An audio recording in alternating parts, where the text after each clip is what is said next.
ఇంతవరకు డబ్బు కావాలి డబ్బు కావాలి అంటూ ధన ప్రాధాన్యాన్ని వేయి విధాల ఉగ్గడించాడు నీతికారుడు. ఆ ధనావశ్యకతను నిరూపించటంలో శీలం, శౌచం, విజ్ఞానం, విక్రమం ఒకటేమిటి, అన్నీ ఉన్నా లేనట్లే అన్నాడు. కొన్ని గుణాలు ఉన్నా ధనం లేకపోతే గౌతమాశ్రమంలో భర్తృ శాపవశాన భస్మశాయినిగా పడి ఉన్న అహల్యల అవి ప్రకాశించవు అని, మరికొన్ని దమయంతిని విడిచి వెళ్ళిపోయిన నలమహారాజుల మనిషినే వదిలి వెళ్ళిపోతాయని వర్ణించాడు. ఇప్పుడు చిక్కు వచ్చి పడింది నీతికారుడికి. ఇంతసేపు డబ్బు డబ్బు అంటూ ఉదరగొట్టి మరీ వదిలేం. అంతేకాదు ధనం లేకపోగానే గుణాలు రాణించవు, అసలు అవి ఆ తావున నిలవ్వని ఢంకా బజాయించి మరీ చెప్పాం. దీంతో సామాన్య జనంలో ధనావశ్యకత స్ఫురించి ధన సంపాదనం మీద కోరిక ప్రబలడంతో పాటు గుణాల విషయంలో ఒక ఔదాసీన్యం కూడా కలుగుతుందేమో. అట్లా అయితే గుణవంతులే దేశంలో లేకుండా పోవాల్సి వస్తుంది. అప్పుడు గుణాలు ఎక్కడుంటాయి? నిరాశ్రయాలైన వాటి గతేమిటి? అంతేనా? గుణాలంటూ లేకపోతే మనుషుల్లో మానవత్వం మట్టుకు మంట కలిసిపోదా? గొప్ప చిక్కొచ్చి పడిందే అని ఒక మథనం ప్రారంభమైంది. అత్యుత్సాహంతో లంకనంతా బెత్తెడు మేర విడవకుండా దగ్ధం చేసిన హనుమకు అన్నా సీతమ్మ కూడా ఈ మంటల్లో అని గుర్తుకు వచ్చి అడుగరచుకున్నట్టయింది పాపం నీతివేత్త స్థితి. అదెట్లా కుదురుతుంది? ఎంత ధనవంతులైతే మట్టుకు గుణదేశము లేకుండా నిర్గంధ కుసుమాల్లా ఉంటే ఎందుకు కొరగారు? జాతి సమాజం భ్రష్టమైపోతుంది. అంచేత గుణాలుండి తీరాలి. అదీకాక గుణాలక్కరలేదని మా తలపు కాదు. గుణాల వ్యామోహంలో పడి గుణవంతుడయ్యాక ధనవంతుడు కాకపోతే ఏమిట్లే అన్న భావనం కలిగి ధనార్జన పట్ల తద్రక్షణం పట్ల మనుషులు ఉపేక్ష వహిస్తారని, దానివల్ల నష్టపోతారని ధన ప్రాధాన్యాన్ని చెప్పడమే తప్ప గుణాలను తక్కువ చేయటం మా తాత్పర్యం కాదు. చదువుకుందుకు దీపం కావాలి అంటే పుస్తకాలు అక్కర్లేదనా? మంచి పనే. ఏమో మనుషులు బుద్ధిమంతులు ఇట్లాగే ఆలోచించి గుణ తృణీకారం చేసినా చేస్తారు. దానివల్ల కొంపలు మునుగుతాయి. అసలు గుణాలు లేకపోతే ఏమైనా ఉందా అని జనాన్ని గుణార్జన వైపు మరలిస్తూ ధనం ధనమే, గుణం గుణమే, దాని అవసరాలకు అది కావాలి, దీని అవసరాలకి ఇది కావాలి. మనిషిని మనిషిగా నిరూపించేందుకు గుణాలు కావాలి. మనిషి ఒడిదుడుకులు లేకుండా మనుగడ సాగించేందుకు ధనము కావాలి. ఆ రెండింటినీ ఆవశ్యకతను తెలుసుకొని దేనికి దాన్ని సంపాదించడంలోనే ఉంది మానవుని వివేకం అని గుణాల ఆవశ్యకతను ప్రబోధిస్తున్నాడు నీతికారుడు. ఖ్యాతేపి కులే జాతః స్రగ్వీ వాగ్మీ సుదర్శనీయశ్చ ఆహార్యైర్గుణైర్వియుక్తః పలాశ ఇవ పుష్పితో భవతి. గొప్ప కులంలో పుట్టిన, ఎన్నో అలంకారాలు చేసుకున్న, ఎంత మాటకారి అయినా, చూడముచ్చటగా కనవచ్చినా మంచి గుణాలు కనుక లేకపోతే వాడు పూచిన మోదుగులాగే ఉంటాడు. గొప్ప కులంలో జన్మించడం అనేది వీడి ప్రయత్నం వల్ల సిద్ధించేది కాదు, కానీ అది మనిషికి గొప్ప వరమే. దీన్ని ఆభిజాత్యం అంటారు. చాలామంది తమ ఆభిజాత్యాన్ని చూసుకొని గర్వపడుతూ ఉంటారు. యోగ్యుల ఇంట పుట్టటం, ఉత్తమ కులంలో జన్మించటము, వరుసగా విద్వాంసులో శూరులో పుట్టుకువచ్చిన కులంలో పుట్టటం అదృష్టం కాదు మరి. అట్లానే రాజకులాలు, సంపన్న గృహాలును, తరతరాలుగా పుట్టిన వారంతా పండితులవుతున్న వంశంలో పుట్టడం ఎంత అదృష్టం. అట్లాగే వీరకుల ప్రసూతిని.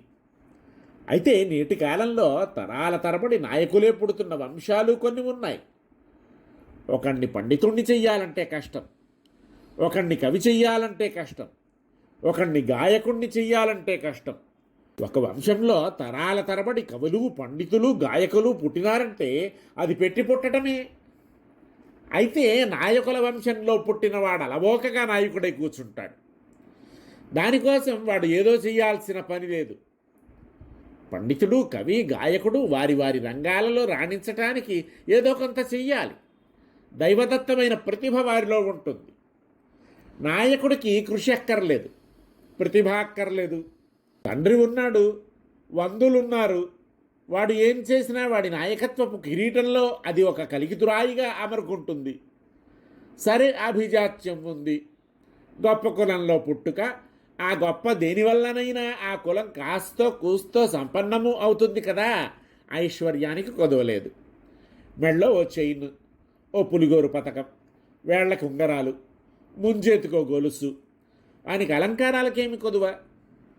స్రగ్వి అంటే పూలమాలలే కాదు ఇవన్నీని. ఇకనే పూలరంగంలా తయారు కావచ్చు.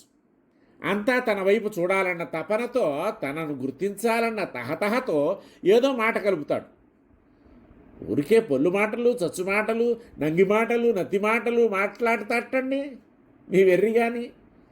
సరసోక్తులో, చిలోక్తులో, హాస్యోక్తులో, పరిహాసోక్తులో రకరకాలుగా ప్రసంగాలు కావించి తన జానతనాన్ని ఆవలివారు ఉక్కిరిబిక్కిరై నిశ్చేష్టులయ్యేట్టు గుబాళింపచేస్తాడు.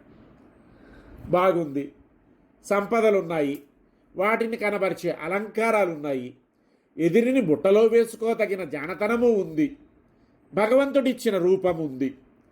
అది అంతో ఇంతో స్వరూపమే. దాన్ని ఇంకా ఇంకా చక్కగా కనబడేట్టు చేయటానికి పసిమి ఛాయతో, నెత్తావులతో, మేరి వలిపములతో చూసేవారు కన్ను తిప్పుకోలేనంతగా ముచ్చటగా అలంకరించుకుంటాడు. బాగానే ఉంది, అన్నీ అమరినాయి, ఏం కావాలి ఇంకా? కావలసిందుంటేగా ఇంకా ఏం కావాలనటానికి. అభిజాత్యం ఉంది నిజమే. తండ్రి తాతలు శూరులే, పండితులే, ఉదారులే, గుణనిధులే. వీడు కావద్దు? వీడో నిగమశర్మ అయితే వ్యక్తిగతంగా వీని యందు మంచి చెడులు పరిశీలించకుండా కేవలం ఖ్యాతకులోత్పత్తి వల్ల వీడిని యోగ్యుడిగా పరిగణించటానికి లేదు అని పెద్దల తీర్పు. అదేమిటండి, వట్టి సత్కులోత్పత్తేనా ఐశ్వర్యమో? ఆయన్ని చూడండి, ఆ అలంకారాల వైభోగం. నిజమే, ధనంతో వచ్చేవి అలంకారాలు శరీరానికి శోభనిస్తాయేమో కానీ అవి అంతరంగాన్ని పట్టి చూపేవి కాదు కదా. పోనీ అలంకారాల మాట వదిలేయండి, అతని మాటలు వింటున్నారు కదా, ఎంత ప్రగల్భత, ఎంత చాతుర్యం, ఎంత శ్రావ్యత. వీటిని పట్టైనా అతని యోగ్యతను గుర్తించరా? ఇవన్నీ అతనిలో ఉండటం వాస్తవమే, మేం కాదనం. కానీ యోగ్యతకు ఇవే లక్షణాలు కావు. యోగ్యునిలో ఇవి ఉండవచ్చు, ఇవి ఉన్నంత మాత్రాన వాడు యోగ్యుడు కానక్కర్లేదు. ప్రయత్నించి తత్కాల ప్రయోజనం కోసం వీటిని సాధింపవచ్చును. ఆ మనిషిని చూస్తే మీకు అట్లా అనిపిస్తోందండి. ఆకార సదృశ ప్రజ్ఞ అనటం మీరు వినలేదా? ఎంత నిర్మలంగా కనవస్తున్నాడు. మనసు కనుక మలినమైతే అంత సుదర్శనీయంగా కనవస్తాడా? లోపల నుంచి కాని తలపులు ఉబికి రావు, అంచేత యోగ్యుడే. అయ్యా, లోపల ఎంత దుష్టభావమున్నా వెలికి పొక్కనీయకుండా అణచుకోవచ్చు. ఇన్ని కలవాడికి అది సాధ్యం కాకపోతుందా? ఈ అభిజాత్యం, ఐశ్వర్యం, వాగ్మిత, కమనీయ రూపం కాక వ్యక్తిని అందలం మీద కూర్చోబెట్టదగిన గుణాలుండాలండి. అవి ఉంటేనే మనిషికి రాణింపు. ఆ యోగ్య గుణాలు లేక ఇవి మాత్రం ఉన్నవాడు పూచిన మొదుగులాంటివాడు. మొదుగు పూస్తుంది, చెట్టంతా పూలే, అవి కొట్టొచ్చినట్టు ఎర్రగా చూడముచ్చటగా ఉంటాయి. కానీ ఏం లాభం? దేవతార్చనకు పనికిరావు, కాంతాముడుల కైశికాలలో తురుముకుందుకు పనికిరావు. వాటికి తావి ఉండదు, వట్టి నిర్గంధ కుసుమాలు. తావి లేకపోతే పువ్వును గుర్తించటానికే లేదు కదయ్యా. వాసన లేని పువ్వును విసర్జించమంటున్నాడుగా నీతికారుడు. నిర్గంధ కుసుమాలను నీచంగా చూస్తాం కదా. అదిగో ఆ నిర్గంధ కుసుమమే వీడు. ఒక్క పువ్వేం కర్మ, పూచిన మోదుగా. ఆ చెట్టున ఎన్నో పూలున్నాయి, చెట్టు కనబడకుండా ఉన్నాయి, ఆకర్షణంగానూ ఉన్నాయి. వాటిలో ఒక్కటంటే ఒక్కటి వాసననిస్తుందా? మరి దాన్ని పువ్వుగా స్వీకరింపగలమా? అట్లాగే వీడును. అభిజాత్యాదులు, ఐశ్వర్యాదులు ఎన్ని ఉన్నా పెద్దల మెచ్చుకోదగిన గుణాలు కనుక లేకపోతే కొరగాని వాడే సుమా. ఇందాక ధన ప్రాధాన్యాన్ని ప్రశంసించేమని గుణాలను గంగలో తొక్కి ధనమదంతో విర్రవీగుదామనుకుంటున్నావేమో. అదేం సాగదు సుమా. ధనం కావాలని దాని ప్రాధాన్యాన్ని ఎత్తి చూపామే కానీ గుణాలు తక్కువని కాదు మా అంతరంగం. ధనం కావాలి, గుణాలు కావాలి. గుణాలు లేని ధనం కొరగాదు. గుణాలున్నంత మాత్రాన తృప్తిపడి ధనం విషయంలో ఉదాసీనంగా ఉన్నవారిని ధనాన్ని అంత తేలికగా తీసిపారేయకండని హెచ్చరించటానికి ధన ప్రాధాన్యం, ధనావశ్యకత చెప్పటమే తప్ప గుణాలను మేము ఉపేక్షించడం మట్టుకు లేదు, ఎప్పుడు ఉపేక్షించబోమును అంటున్నాడు సుందర పాండ్య చక్రవర్తి.